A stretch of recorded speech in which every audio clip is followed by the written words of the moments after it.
What if I told you that the most talked about romance in England's royal season did not begin with love, but with a deal?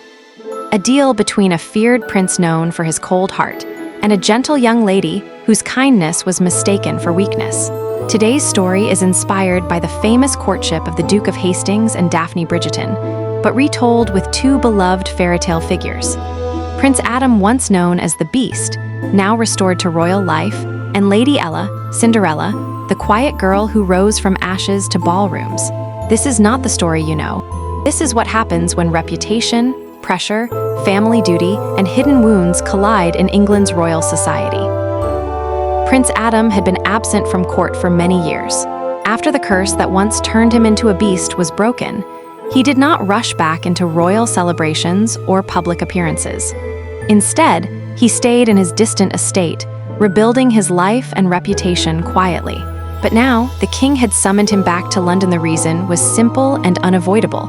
Adam was one of the last unmarried princes of proper bloodline. In royal society, that made him highly valuable and highly watched.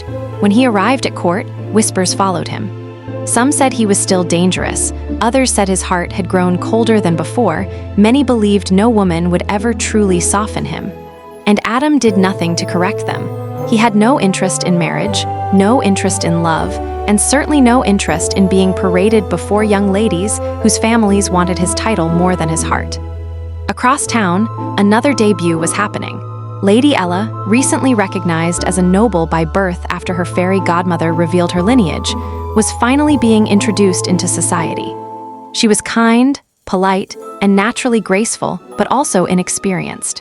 Her step-family had once kept her hidden from the world, and now she was expected to suddenly compete in royal courts and formal dances. Her godmother believed that marriage would protect her future, so she arranged for Lady Ella to attend every royal gathering, every ball, every public event.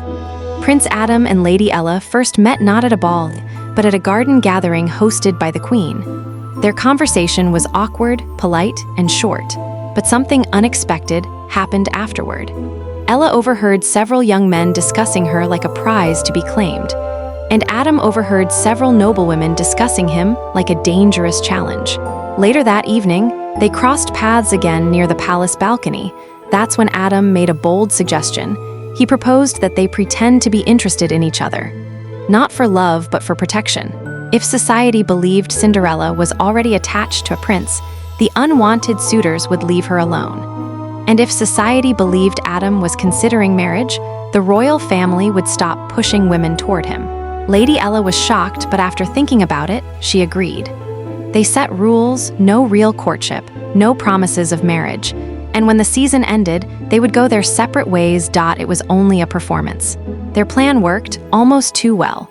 When Prince Adam escorted Lady Ella into ballrooms, people stared, they danced together, they were seen laughing. They became the most talked about pair of the season. Lady Ella began to see a different side of Adam. He was guarded, yes, but also thoughtful. He spoke honestly, and he listened to her. Adam, in return, noticed her strength. She had lived through hardship, yet remained kind without being weak. Slowly, the performance stopped feeling like acting, but Adam had made himself one promise long ago. He would never marry, not after the way his own father ruled with cruelty. Not after the years he spent as a cursed creature, believing he was unworthy of love. So even as feelings grew, he refused to acknowledge them. Everything changed when Lady Ella discovered the truth. She learned that Adam never intended to marry anyone, not her, not anyone at all. To him, the entire courtship had always been temporary. She confronted him. Adam did not deny it. He told her clearly. He cared for her, but he would never become a husband. For Lady Ella, this felt like betrayal. She had begun to believe their connection was real, not arranged, not pretend. So she ended the agreement. And society quickly noticed. Rumors spread. Questions followed. And Cinderella's heart was left quietly broken. But Adam could not ignore the emptiness he felt after she left. He rode to her family estate the very next morning. When he arrived, he did not make excuses. He admitted he was afraid of becoming his father, afraid of hurting her, afraid that he did not deserve happiness after everything he had been. But he told her one thing clearly: he loved her.